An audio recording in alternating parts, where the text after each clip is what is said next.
turned my house into a mission house. Just a wonderful life. Okay, so I'm Amanda Rankin, and I moved here almost 17 years ago with my husband, Tony. And we came as Christian missionaries, really. This was not on my radar, but this is where God brought us. We worked in a local church here for years. We served 25,000 meals over 10 years to the children here. And it's just been a wonderful time. My husband died 8 years ago, and my pastor from Florida called to say, "Are you coming home?" And I said, "Well, I am home." So I've been here the last 8 years, turned my house into a mission house. It's gone from my home to a mission house now. And it's just a wonderful life. There is so much need here. And I found one of the most interesting things is that when we live in the States or when we live in Europe, we pretty much live in our own economic level. But here we've got the poor people living next door to the people that have money. And so there's no problem with reaching out to poor people because they're in our neighborhoods. It's not like we're rich and we go into the poor neighborhoods and then we stand out, we feel awkward, and the people in poverty feel awkward. But here it just all blends together. And so yeah, that's really been my story the whole time that I've been living here in Volcan. And I have a guest house that's being rented.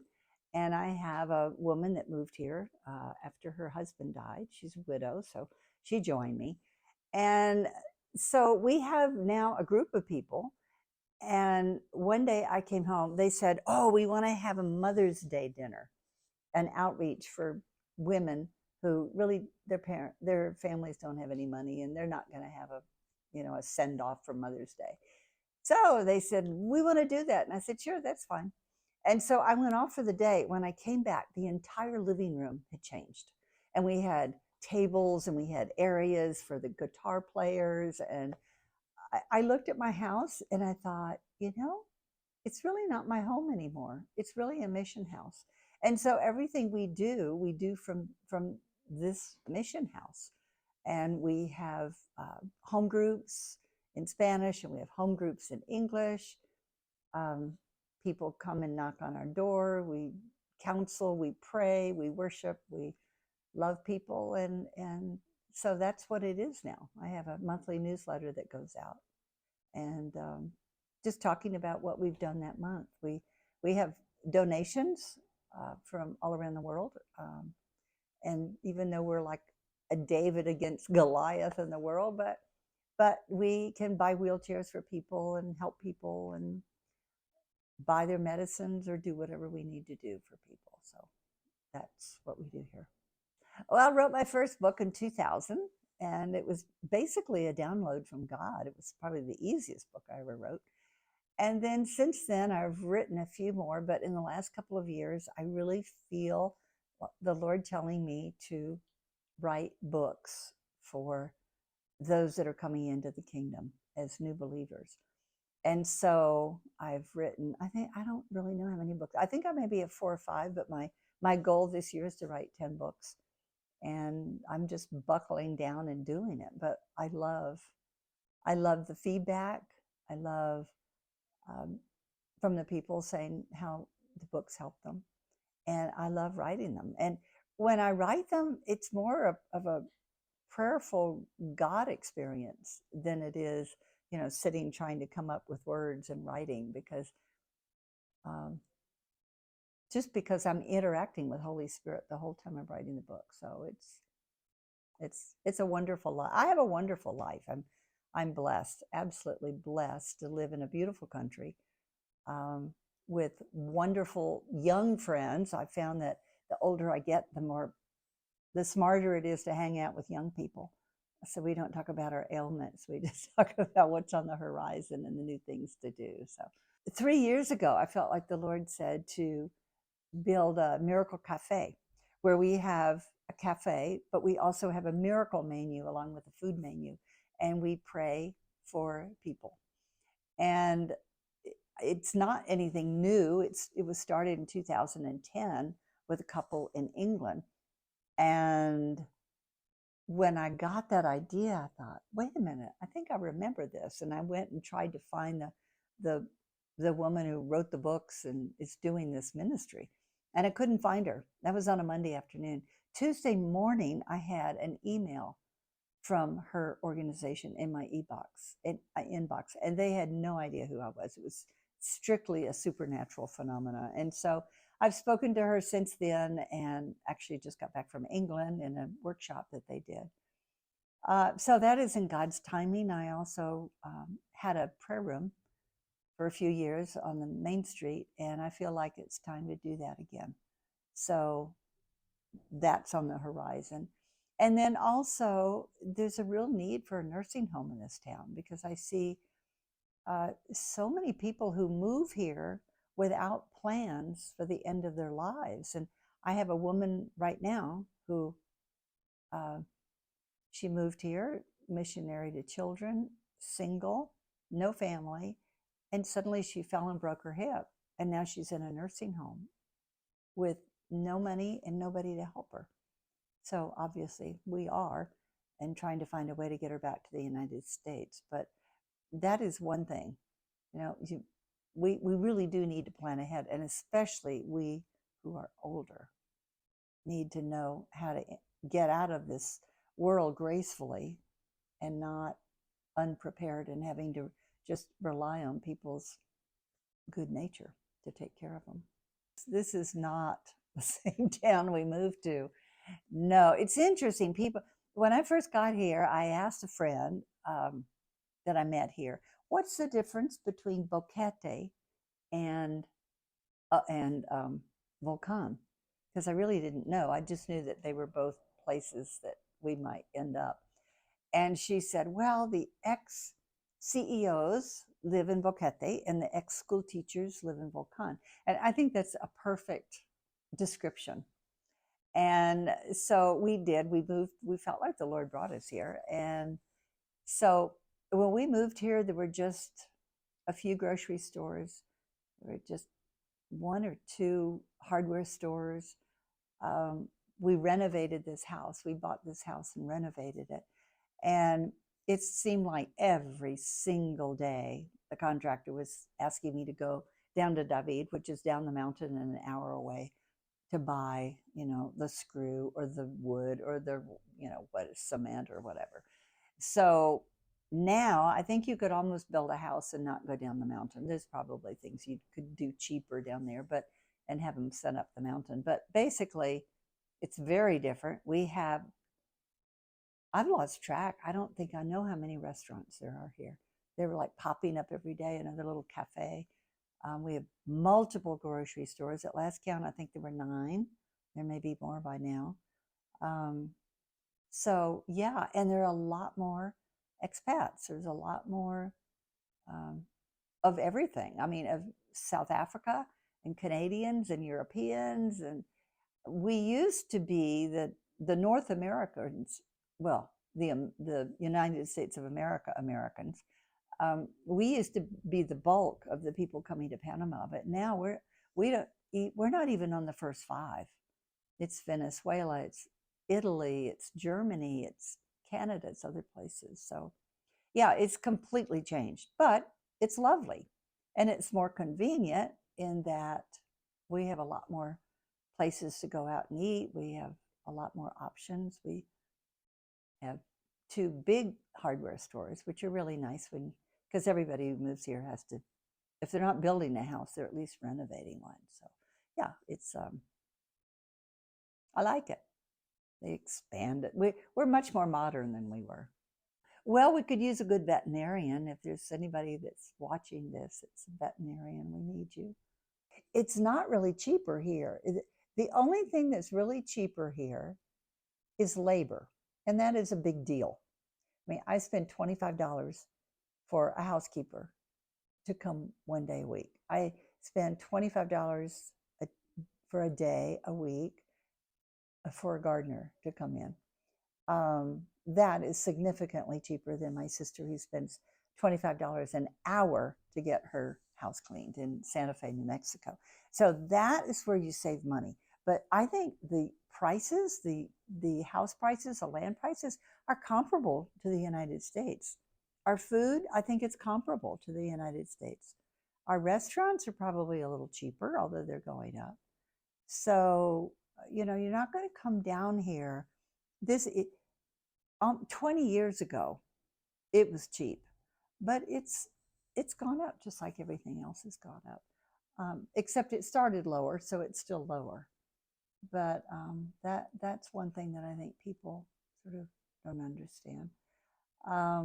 I would say for retirees, you've got Medicare, Medicaid, and there's a third part in it. I was talking to somebody the other day. It's not supplemental, but you can find out before you leave the United States to come down here, because it will pay for emergencies.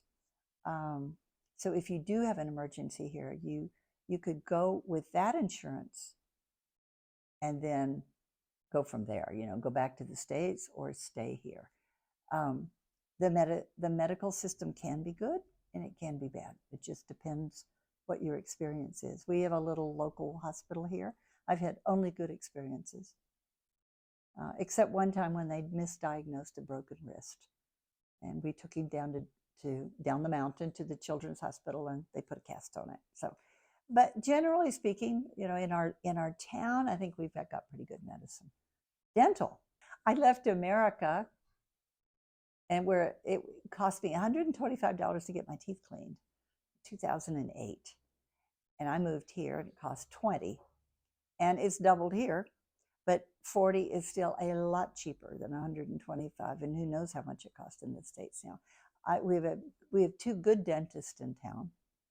We also have another one in David that does all the modern, like if you want your amalgams to be taken out, he does all the extraction, with the fans and all that.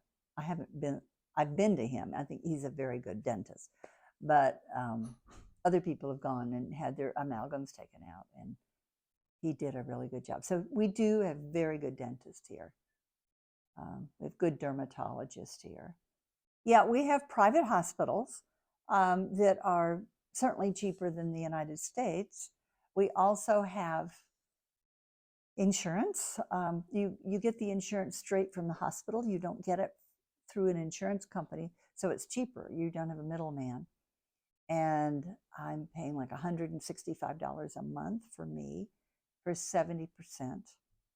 And then we have the public hospital, and the public hospital has got 50-50 absolutely horrible stories and perfectly wonderful stories. And so,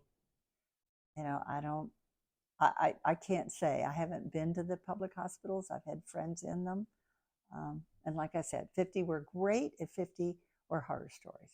So I don't know that you really want to come down here and plan on a really big disaster and end up in the public hospital. You really might want some alternatives that you can step back and use. But overall, I'm not going back to the United States. I am very happy here. There are wonderful people that come here. Another interesting thing that happens is when we live in the United States or Canada or wherever we're from, we tend to live in our own little sort of economic bubble where, and we have the same interest with the, and so we run together because the pool is so big. You can draw from so many resources. But when you come here, you have a completely different mix of people that you probably wouldn't have ever met before, but suddenly they're your good friends. And so that's really an interesting thing. I had a friend who said, anybody who moves here is not in the center of the bell curve. You're kind of on one end or the other. And so that makes it kind of an eclectic group to begin with, an adventurous group to begin with. But I love it. I mean, I have young friends and old friends and friends from South Africa and Canada and all over the world. And it's fun. So really I think it expands our horizons in that way. And I would say that if you're going to come here, plan on patience. They're much more service oriented than they were 17 years ago. It's the Panamanian way, you know, the Panamanian way is they don't think that being late is being late, and mañana is as good as today. And I find that people who aren't good at adjusting don't adjust. And so people who come and say, I'm a guest in this country and I will adapt their ways and I will not be an ugly American or whatever, and I will love them for who they are, then you'll love it here. You'll really love it here. I heard someone say that they just, the last couple of years, they voted Panama as the happiest nation in the world. And I don't know where that came from, but people are very happy here. The Panamanians are very, generally speaking, extremely nice, generous people. So as far as the culture here, I really do love it. And now that I have 3 of them in my home, I'm really learning to adjust to the time schedules. If you're wondering about moving to Volcan, if you're watching this video going, you know, should we move to Volcan or not? Well, I'd say, first of all, pray and get a good answer. What most people do, this is my own opinion, but what most people do is they sell their house, they sell their cars, they sell everything, they come down here and they have this much money. I mean, they just have their pot of money to come down here and relocate. And I know we rented, we came down here on April 2nd of 2008. And by June, I was watching our money go out every month, and electric bills and renting and all of that. And I called our real estate agent and I said, we have to get in the house now. Even if we get into a fixer upper and then we fix it up, I don't want to just watch my money go down the drain. And so we did. We bought a house that day, which is this house, and it's appreciated. And then we've just been able to add on to it. We built a back porch. We built a guest house. We built a tool shed. We built a workshop. We built a depository. I mean, we built things as we've gone. But to me, it was a really good decision. I know people come and they say, well, I want to rent. And I can understand that. I mean, of course, we really had such a strong call from God that we came here on a mission. Whereas a lot of people just say, well, let's go retire in Panama. And that's, it's sort of a different flavor. Sure, you should be sure that you know where you want to live. That would be a good idea. But yeah, so that's just my thought, is to come and spend a little bit of time and then buy something and then go from there. That's one piece of advice. The other, let's see, reasons that people leave here are generally grandchildren. So if you have really strong attachment to grandchildren, figure that out before you move here. Well, I think if you're thinking about coming here, then contact Ben and Kayla. They've gotten more people here than anybody else. They have built up a whole community here. So I would say come and visit, and come on over here and have a cup of coffee and we'll talk. But yeah, Panama's it's a wonderful place. It really is. It's a great place to retire, or just a place to come.